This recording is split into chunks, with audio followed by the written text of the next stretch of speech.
Hi, I'm Lily. Today I'm going to read you a story, The Witch Who Loves Kimchi. Okay, let's read it. Una's dad had returned home from an overseas business trip today. He had been to England, a country in faraway Europe, and it would take more than 10 hours by plane. Una's mom had already prepared his favorite bean paste and was waiting for him. She was sure that he would be craving her stew since he hadn't had any for a long time. Ding dong! At last the doorbell rang. Yeah, it's Daddy. Lena jumped to her feet to rush to the door and open it. Oh, Una, I missed you so much. He gave Una a big hug. Dad, where's my doll? Asked Una, looking at his large suitcase. Pooh, Bear, you've been waiting for your gift, not me. Nina's dad seemed disappointed because she asked for a present first. Oops, I'm sorry, Dad. It's just that my doors are eager to meet their new friend. I guess I can't argue with that. Nina said, rolled his eyes and opened his bag with a smile. He must have already predicted that Una would do since the door was in plain view when the suitcase was opened. It was a British soldier doll in a red uniform. Wow, this is awesome! And I carefully examined the doll, wondering what to name him. Dad, what should I name it? His name? Well, he pondered for a moment and said, I remember now. The shop owner told me that this soldier's name is Gerard. Soldier Gerard! And I was very pleased with the name. All right, Soldier Gerard, let's go and say hi to your new friends. Lena took Gerda to her room. In Anna's room, there were many dolls from all around the world. They're from Japan, China, India, the United States, and Germany, Iran, Mongolia, and more. Wow! Lena had begun collecting dolls when she had lived in the USA. She was born and raised in the United States until her family moved to Korea when she was 6. Her first doll was the Japanese doll, Michiko. She was neatly dressed in her kimono, and she was quite prim and proper. Then her second doll was Ning Daiwai, Diwei, from China, and the one Una got last year was Tipak from India. He wore Indian traditional clothes called Punjab.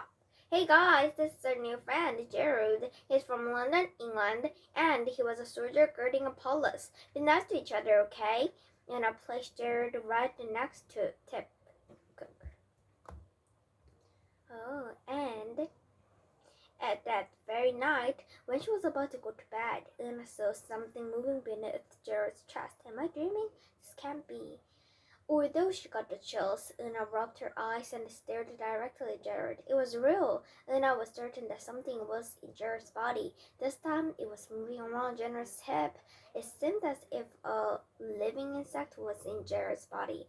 Una's heart pounded. She held her breath as she tried to keep calm. All of a sudden, the buttons of Gerard's uniform came off and something black popped out.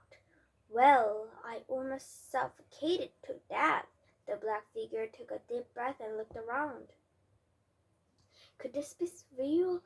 The black figure that popped out of Gerard's chest was a witch, like the one from the storybooks. She was as small as Gerard, and she was wearing a lilac purple cloak and holding a black cane.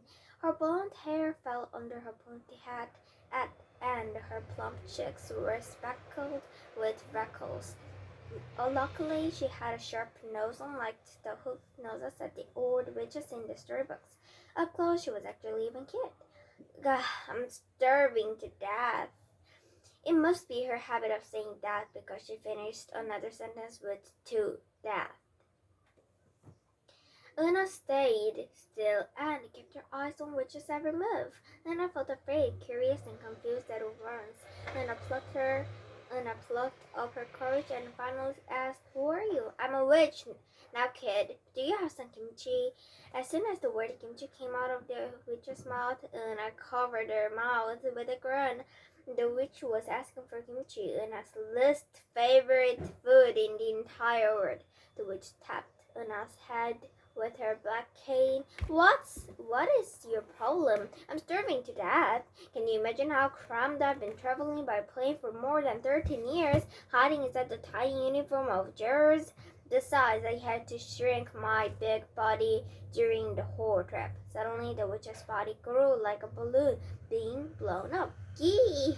Una screamed in shock. Why are you so surprised? You didn't really think I was as small as the store, did you? The witch grumbled. The witch grabbed Gerald in her hand and held him out before Una's face. Oh no, by the way, why did you come here? Why did I come here? First things first, I'm starving to death now. Bring me some kimchi. I will tell you after that I eat. I will tell you after I eat. The witch looked really hungry. Okay, then wait a moment. I will bring you some rice and kimchi.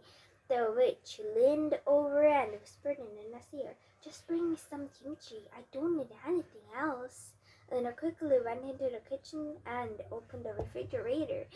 As Una was taken out of the kimchi container from the fridge, she turned her head to avoid the sour smell of kimchi. Una's mom and dad must have sound asleep, since the house was that silent. Una carried the whole kimchi container to her room. Hooray! Kimchi! The witch picked up a chunk of kimchi in her long fingers and started to munch on it. It's delicious, Una asked with a grimace. Una thought the witch was weird for enjoying such spicy, sour, and tart kimchi. Of course it's delicious. Did you like it even when you first tried it? No, at first it was spicy to death. But there's something strange about kimchi. After eating kimchi several times, I couldn't stop craving it. Just the thought of kimchi made my mouth water. Now I'm always dying for kimchi. The witch's mouth was covered with ruddy kimchi juice, and I couldn't help frowning. You said it was too hot at first. Why did you keep on eating kimchi? If you or dad had enjoyed it so much, I would not have eaten it either. My mission was to consume any food that people love and to make the human world unhappy. Pardon? This made Una imagine how wonderful it would be if this witch would devour all the kimchi in the world. It would make this world a happier place for her. However, Una kept her thoughts to herself. If the witch found out that Una didn't like the kimchi, she would stop eating it. The witch even licked the specks of red chili powder from her fingers. Most of the kimchi was soon gone. I want to eat the rest, but I should save this for later. The witch looked wistfully at the last clump of kimchi at the bottom of the container and smacked her lips. Why don't you just finish it now? I'm saving it so that I can eat in the afterlife. What do you mean by afterlife? Do witches die too? We sure do. Did you think witches were immortal? We all die when the time comes. Oh, I see. Then in the afterlife, do we eat food we have saved in this world? You got it all wrong. It's more like a punishment. A punishment? And I couldn't understand what the witch was saying. She gazed blankly at the witch's face. Oh, my test. You don't know anything, do you? The witch clicked her tongue at Una. Leaving food after a meal is a very, very bad thing to do. Una already knew that. Una's mom scolded her at every meal by saying you should eat all the food on your plate, or it's a bad habit to leave any food. However, Una couldn't force herself to eat food she didn't want. If you waste food in this world, you're doomed to eat or your leftovers in the afterlife as a punishment. What? Una's eyes widened as she imagined that enormous amount of kimchi she hadn't finished so far. Lena was repelled by the thoughts of eating all her leftover kimchi in the afterlife. So, to tell you the truth, whispered the witch, flashing her blue eyes, this is just between you and me. I'm leaving some kimchi on purpose so that I can eat as much kimchi as I want even after I die. Promise not to tell anyone about this. The witch glared at Lena fiercely with her chilly blue eyes. A blue ray emitted from her eyes. Lena covered it with a fear. As the witch blanched, The tart kimchi aroma filled the room. Lena held her nose immediately. Oh, I'm so full to death. I should get something now. With a deflating sound from the witch's body.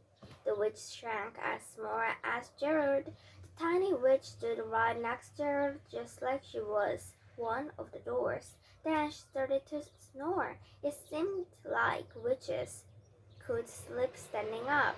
Lena stared at the snoring witch for a while. The witch was a bit scary but funny and interesting at the same time.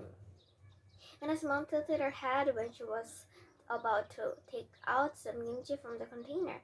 It's strange. How come we don't have much kimchi left? Anna flinched at her mom's remark. This won't do. I should go buy the ingredients and make more kimchi right away. Her mom grabbed her shopping bag and rushed to the market. Anna quickly went to her room and gave all the remaining kimchi to the witch.